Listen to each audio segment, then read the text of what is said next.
So this is a deck. I'm gonna show you each card's individual and explain why they're good and why I picked them.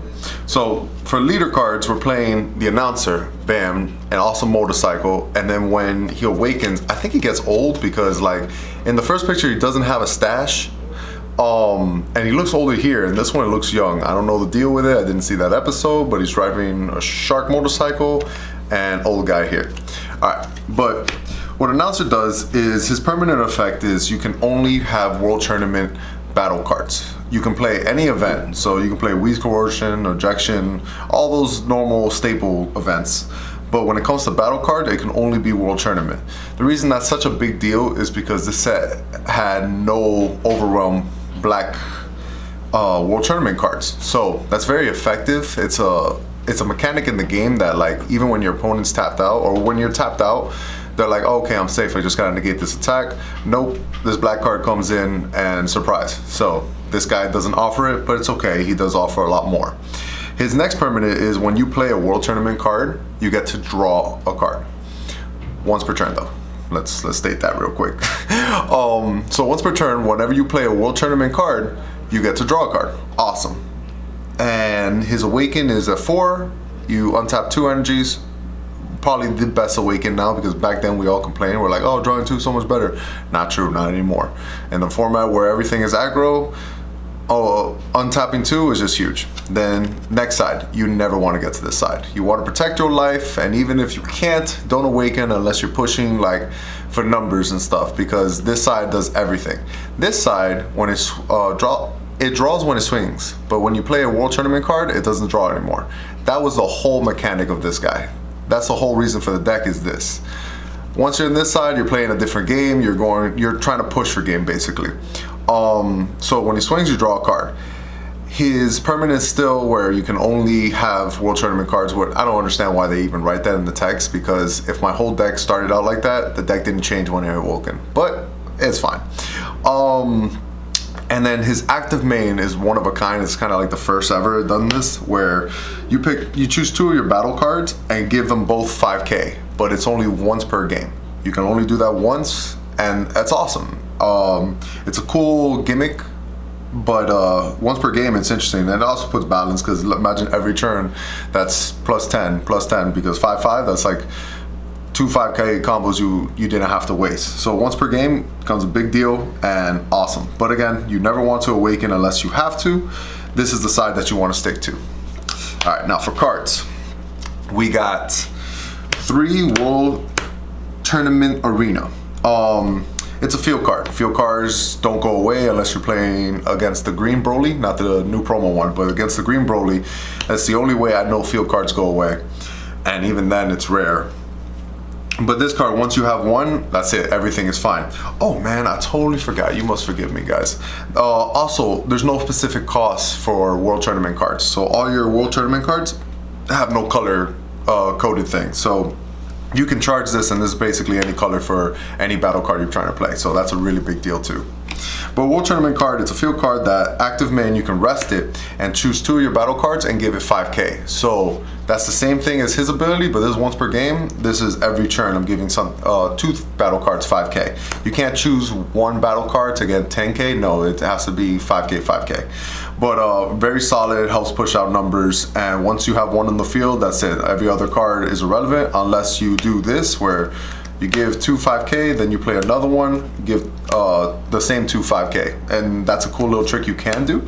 But most of the time, I just have 1 and charge the rest. So, boom. Next card, and the last event card is Sensu Bean. Storm is still around, still a scary deck, and Sensu Bean will always be probably one of the best event cards in the game. We do run enough blue that we charge that Sensu Bean is effective. So against Storm, we do want to survive. We do want to play Dragon Ball Z, so we need to play Sensu Bean. So that's the reason why. There's no reason not to. If you can, you should play it. Next card is going to be for announcer Ever Curious. Great way. I'm working on the reading. His auto is when you play it, you check the top 7 for a World Tournament card and add it to your hand. Very generic. There's a lot of cards just like that, but since this whole deck can only play World Tournament battle cards, there's no way to miss, and you hit what cards you want. World Tournament cards are very combo orientated, where cards match, and it only works if you play this specific card, so he helps search the pieces. So awesome card, much needed. Next is, you would think the same card, but it's actually a different art. When you look at it, one hand is raised up, the other hand raised down. It's the best way I've determined it, but this guy's insane, period, point blank. He has counter attack that you can play him on your opponent's turn to negate an attack. But when you play him like that, it's your opponent's turn, they attack, you play him to negate an attack, you played a World Tournament card that you get to draw a card, so you can draw on your opponent's turn. That's huge. Another really cool thing about him is when you play him, and there's 2 other World Tournament cards, not just him, you seclude them out. So let's say 2 of them are out, you play him, you get to draw 2 cards. And that's huge, because if it's the first card you play with the leader, you get to draw 3 cards. 1 energy to draw 2 to 3 cards, huge. This guy is insane. The main reason why Announcer is so interesting is the hand size mechanic they have. This guy is nothing but incredible. Works on your opponent's turn, works on your turn. You gotta love this guy. Next card we're going to hit is Bedell. Such a strong negate. It's Master Roshi basically. It's counter attack. So when your opponent attacks, you get to negate an attack just for 1. It's a World Tournament card, so the same mechanic as Announcer. With the leader, you get to draw a card on your opponent's turn when you negate. So you play it, you negate, a World Tournament card was played on your opponent's turn, draw 1 card. So negate, draw a card, way too good. She actually has a permanent too, which is irrelevant because we do not use it. But if you play Heroic Duel Sun Gohan, is in play in your battle area, she gains 9k, so she'll be a 10k, which theoretically isn't bad, because a 10k with the field card, she becomes 15 and solid, so you negate and you have an attacker. But we don't play that, but it's an option you can, so for people who have ideas, really good. Next card is the opposite of Boo. Boo is a 1-drop that draws you a card. This is a 1-drop that if your opponent has 5 or more cards, they have to discard 1. At the start of the game, if let's say you go first, your opponent has 6 cards in hand. You play 1, since your leader is Announcer, you get to draw a card for him. So he's the equivalent of Boo, but your opponent also has to discard 1 card. Not that it's a big deal, but it can be effective. So let's say your opponent has a hand size, at least you're dwindling them down. So less cards in hand, harder time to choose what they want to charge and what they want to play, because your deck has 50 cards of good cards of what you want to play. So when they discard a card, they're like, I don't want to discard this, oh, this is going to be later. So it's disruptive, it's pretty effective, and the fact that we get to draw with our leader because of it, there's no reason not to run it. Boom. Next card is the new Kaba for World Tournament. We say that because when she swings, you can take 1 life, add it to your hand, and she gains 10k. She's 5k, so she'll be 15. She doesn't get in critical or double strike like Kaba and Trunks, but at the end of her turn, no matter what, if you activated the effect or not, she's returned to your hand, which is effective because it'll be a 5k added to your hand so you can combo with. With this leader, you do not want to awaken. You want to stay on the side as much as possible, so she's not as effective where you're going to use her, but she's blue, so you can use her for Sensu Bean. Like, you just charge her and it's Sensu Bean. She's a World Tournament that even if you don't swing, you can just play it to draw a card if you have nothing else going for you, which you should, but if you have nothing else going for you, you can just play it, draw a card, and then she's bounced to your hand at the end of the turn. So that's another really effective thing to have. But yeah, definitely just a 4 of, because sometimes when you want to get to that level of, all right, I want to awaken this turn, I'm gonna push hard, she gives you that extra push. I like her. Next card is 4 super combos of this. Theoretically, you can be cute and play 4 different super combos because they're not stated by colors. Most of the super combos in this set says if your leader's a World Tournament. It doesn't matter which one it is. I guess I could be cute and have different ones, but the only reason we play the blue one is because we run Sensu Bean. Theoretically, we are never going to charge this, but in the off chance that, like, oh no, I can't survive the storm, but I have this bean, I need to charge something, I still don't want to charge this. But in hindsight, this probably be the charge I need to do if I want to do Sensu Bean. But that's the only reason we play it. You can be cute by playing this one, the Chi-Chi, the Goku, and whatever the other one is. I think it's Vegeta. Yeah, that's the only one that states something of the color is Mighty Mass Super Combo. That's the only one that says, oh, your leaders has to be red. Everyone else says, oh, if it's a world tournament, it doesn't state what leader. So, boom, too much definition on this. Let's see, next card, it's a combo card. The Goku with the Oob. You know what, it's 4 ofs, right? 4 ofs, but let's do a cool picture. Bam. That's the picture it does. It's 2 rares. They're world tournament cards, so the 1 drop gets to search what pieces you want. They're both 15k that you pretty much play this first to play this one, so he activates its effect. But it's a double strike that when you play it, if your leader card is a world tournament, you get to choose an Oob from your hand, this Oob, and play it. And if you do, both of them get 5k, so they're both going to be 20k. He's a double strike. Then this Oob is critical, that when this is played while you have Goku on the field, you get to choose 2 of your opponent's battle cards with 20k or less and put them at the bottom of the deck, which is huge because it's theoretically removal. If they're anything higher than 20k, you don't have the removal with this, but with like free Goku or just McNuggets on the board, you get rid of them, so they lose more advantage while you're drawing because it's world tournament, so you get to draw a card anyways for it. So this is our package. This is our main attacker too, because critical is what we want to use. We don't want to give our opponent ever like hand advantage. This double strike is going to be relevant once they're like at 4 and lower. You know, double is how we want to hit them. But the critical does everything for us. This combo is just so we can remove stuff. Love it. The next combo of the deck is Chi-Chi and fighting with her husband Goku. Let's do the same concept. Boom. Or it's going to be 4 and 4, but let's make them together because that's how we're going to have this video all pretty. So basically, this 2-drop has barrier. It's going to be hard to kill it. It's only 10k, but when you play it, you get to draw a card because it's a world tournament and we're playing an announcer. But when you play this Goku, Faithful Reunion Son Goku, she gives herself and Goku 10k, plus you get to draw a card. So this card gets replaced by turn 4.